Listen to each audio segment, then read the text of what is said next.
Hello everyone, welcome back to your own YouTube channel Faizan classes. आज हम लोग class 12 geography का दूसरे बुक का चैप्टर 1 जिसका नाम है जनसंख्या वितरण घनत्व वृद्धि और संगठन, यानी कि इसमें हम जनसंख्या के बारे में और उसके वितरण घनत्व वृद्धि और संगठन के बारे में पढ़ेंगे। यदि आपने इस बुक का सिलेबस नहीं देखा इस दूसरे बुक का, तो उस वीडियो का लिंक डिस्क्रिप्शन बॉक्स में दिया हुआ है, आप जा करके उससे वहाँ देख सकते हैं। सबसे पहले हम देखते हैं कि इस चैप्टर में हमें कौन कौन से टॉपिक्स पढ़ने हैं। तो इस अध्याय में हम मुख्य रूप से ये देखेंगे कि जनसंख्या का वितरण, इससे क्या तात्पर्य है, जनसंख्या वितरण को प्रभावित करने वाले कौन कौन से कारक हैं, जनसंख्या घनत्व किसे कहते हैं, भारत में जनसंख्या घनत्व कितना है, भारत में राज्य की श्रेणियां जनसंख्या घनत्व के अनुसार, जनसंख्या वृद्धि क्या है, जनसंख्या परिवर्तन के घटक, भारत में जनसंख्या वृद्धि की अवस्थाएं, भारत में जनसंख्या वृद्धि में क्षेत्रीय विभिन्नता, जनसंख्या संगठन क्या है, ग्रामीण नगरीय जनसंख्या संगठन, उसके बाद भाषाई संगठन, धार्मिक संगठन, श्रमजीवी संगठन, राष्ट्रीय युवा नीति, किशोरों की मुख्य समस्याएं। तो इन सभी टॉपिक्स के बारे में हम इसी चैप्टर में डिस्कस करेंगे। तो यह जो दूसरा बुक है भारत लोक अर्थव्यवस्था और विकास, तो इसमें इस बुक में हम मुख्य रूप से भारत के भूगोल के बारे में चर्चा करेंगे। वहीं इससे पहले का जो बुक था मानव भूगोल के मूल सिद्धांत, उसमें हमने विश्व स्तर पर सभी चैप्टर का अध्ययन किया था और इस पर हम भारत के देख करके भारत को मुख्य रूप से अध्ययन करेंगे भारत के बारे में। तो चलिए दोस्तों वीडियो स्टार्ट करते हैं।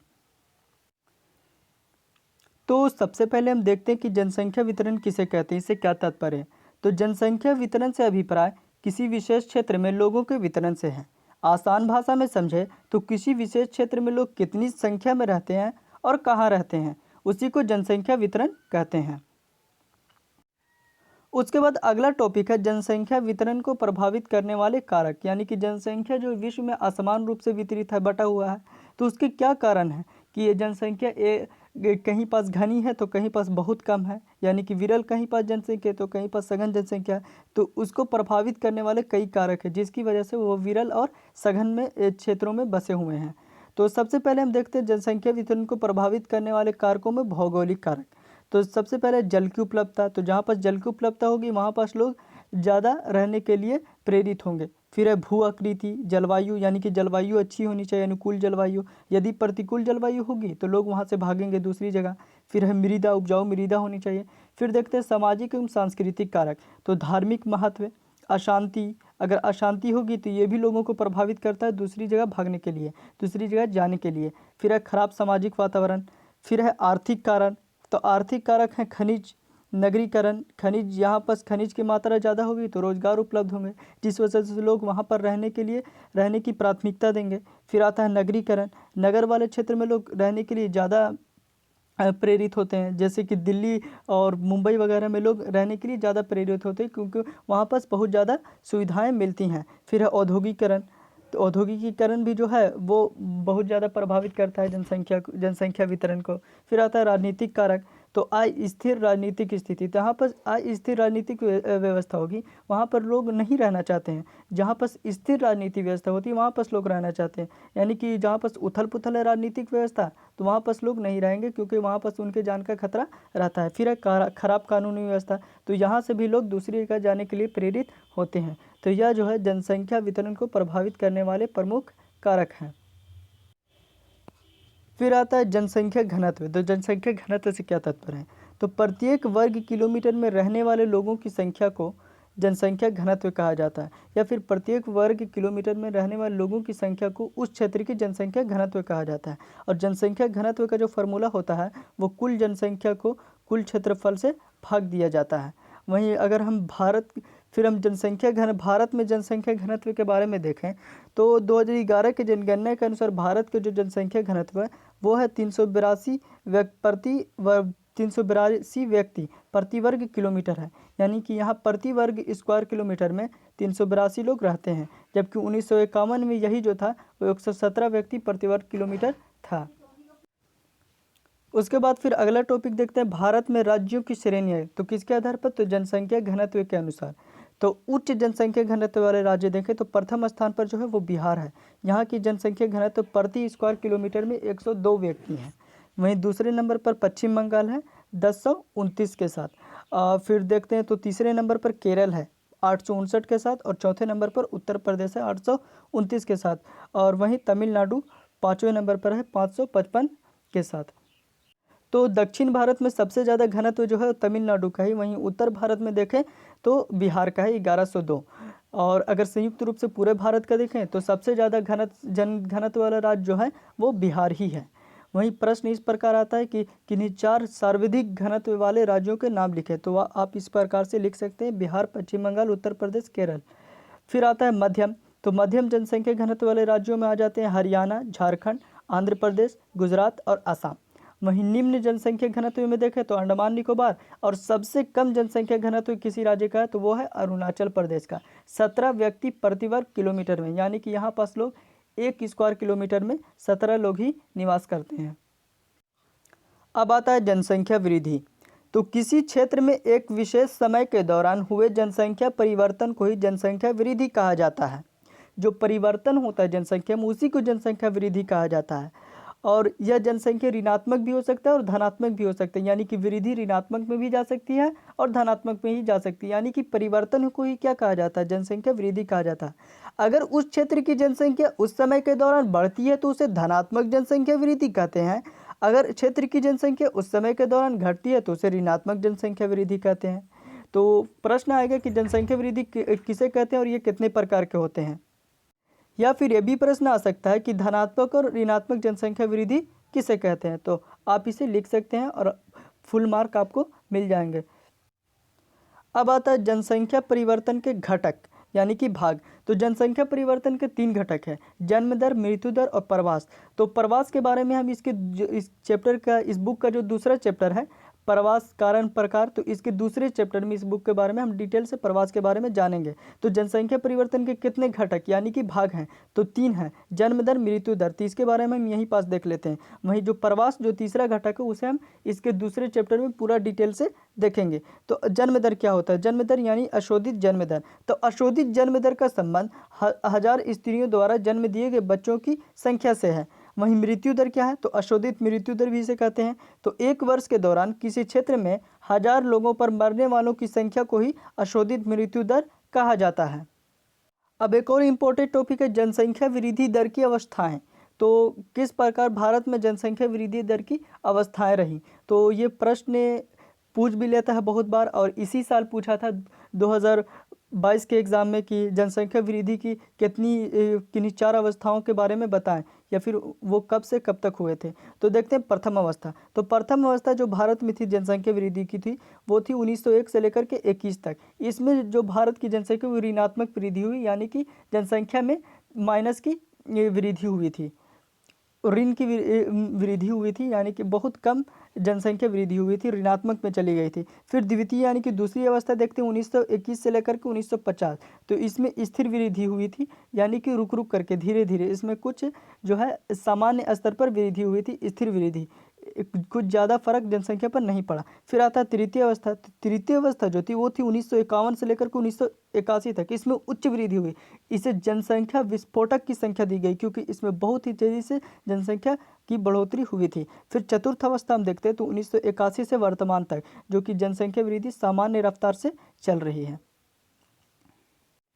अब आता है जनसंख्या संगठन। तो जनसंख्या संगठन क्या होता है, तो जनसंख्या संगठन का अभिप्राय एक देश की जनसंख्या की उसकी विशेषताओं जैसे कि आयु, लिंग, व्यवसाय आदि के आधार पर वर्णन करना ही जनसंख्या संगठन कहलाता है। तो ये प्रश्न भी बहुत बार पूछता है कि जनसंख्या संगठन से आप क्या समझते हैं, तो आप इसे लिख सकते हैं। फिर आता है ग्रामीण नगरीय संगठन। तो ग्रामीण जनसंख्या के बारे में देख लेते हैं, ग्रामीण जनसंख्या में किस प्रकार संगठन है। तो जो 2011 की जनगणना के अनुसार भारत में लगभग 6,40,867 गांव हैं। इन सभी गांवों में जनसंख्या का वितरण असमान है, यानी कि कुछ गांवों में जनसंख्या अधिक है तो कुछ में कम है। कुछ विशेष क्षेत्रों में जनसंख्या का घनत्व ज़्यादा है तो जबकि अन्य क्षेत्रों में जनसंख्या का घनत्व बहुत कम है। वहीं नगरीय जनसंख्या में जो है वो जनसंख्या ज़्यादा मात्रा में होती है, अधिक होती है, वहाँ का जनघनत्व बहुत ज़्यादा होता है नगरों का। वहीं भारत की अगर हम कुल आबादी देखें तो भारत की 69% आबादी जो है वो ग्रामीण है, वहीं 31% आबादी नगरीय है। तो ग्रामीण नगरीय संगठन आपको समझ में आ गया होगा। अब आगे देखते हैं भारत में भाषाई संगठन यानी कि जनसंख्या का भाषाई संगठन क्या है? तो ग्रियसेन एक विद्वान था, ग्रियसेन सर्वेक्षक था। ग्रियसेन के द्वारा 1903 से लेकर के 1928 के दौरान भारत का भाषाई सर्वेक्षण किया गया कि यहाँ पर कितनी भाषाएं बोली जाती हैं। इस सर्वेक्षण के अनुसार उस दौर में उन्होंने जब सर्वेक्षण किया तो उस दौर में भारत में 189 भाषाएँ बोली जाती थी, वहीं 544 बोलियाँ बोली जाती थी। अगला है धार्मिक संगठन।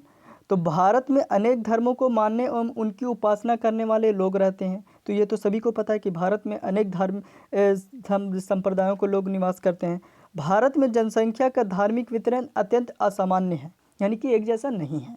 कुछ राज्यों में किसी विशेष धर्म को मानने वाले लोगों की संख्या ज़्यादा है, जबकि अन्य राज्यों में उस धर्म को मानने वाले लोगों की संख्या लगभग ना के बराबर है। वहीं हम देखें तो इसका तात्पर्य यह हुआ कि जैसे कि हिमाचल प्रदेश में सर्वाधिक हिंदू आबादी है, वहीं जम्मू कश्मीर में हिंदू आबादी कम है, और जम्मू कश्मीर में अगर मुस्लिम आबादी देखें तो वो ज़्यादा है और हिंदू आबादी हिमाचल प्रदेश में एकदम कम है। तो कि कुछ राज्यों में किसी विशेष धर्म को मानने वाले लोगों की संख्या ज़्यादा है, जबकि अन्य राज्यों में उस धर्म को मानने वाले लोगों की संख्या लगभग ना के बराबर है, यानी कि बहुत कम है। अब आता भारत में श्रमजीवी जनसंख्या का संगठन यानी कि मजदूरों का संगठन किस प्रकार है उनका। तो आर्थिक दृष्टि से या फिर ये भी प्रश्न पूछता है कि आर्थिक दृष्टि से भारत की जनसंख्या को कितने वर्गों में बांटा गया है। तो आर्थिक दृष्टि से या फिर श्रमजीवी संगठन जो है उसके आधार पर भारत की जनसंख्या को 3 वर्गों में बांटा गया है। सबसे पहले आते हैं मुख्य श्रमिक। तो वह श्रमिक जिन्होंने एक वर्ष में कम से कम 183 दिन या फिर हम इसे 6 माह भी कह सकते हैं दिन काम किया हो, तो इसे हम क्या कहेंगे, मुख्य श्रमिक कहेंगे। फिर आता है सीमांत श्रमिक। तो वह श्रमिक जिन्होंने एक वर्ष के दौरान 183 दिन अर्थात 6 महीने से कम काम किया हो तो उन्हें हम सीमांत श्रमिक कहेंगे। और अश्रमिक तो वे लोग जो एक वर्ष के दौरान किसी भी प्रकार का कोई कार्य नहीं करते हैं अर्थात बेरोजगार रहते हैं तो वो अश्रमिक कहलाते हैं। तो इस प्रकार से श्रमजीवी जनसंख्या का संगठन हम देखें तो आर्थिक दृष्टि से भारत की जनसंख्या को 3 भागों में बांटा गया है, मुख्य श्रमिक, सीमांत श्रमिक और अश्रमिक। तो ये टॉपिक भी जो है प्रश्न की दृष्टि से बहुत महत्वपूर्ण है, परीक्षा की दृष्टि से बहुत महत्वपूर्ण है, क्योंकि ये प्रश्न भी पूछा जाता है। अगला एक और प्रश्न आता है कि भारत कितने धर्मों का स्थापना केंद्र है। तो 4 धर्मों का स्थापना केंद्र है, यानी कि इन 4 धर्मों की स्थापना भारत में हुई है। जैसे कि हिंदू धर्म जिसे हम सनातन धर्म भी कहते हैं, फिर है बौद्ध धर्म, जैन धर्म और सिख धर्म। वहीं इस्लाम धर्म की बात करें तो इस्लाम धर्म भारत में इस्लाम धर्म की स्थापना नहीं हुई है, बल्कि इस्लाम धर्म की स्थापना जो है वो अरब देश में हुई है।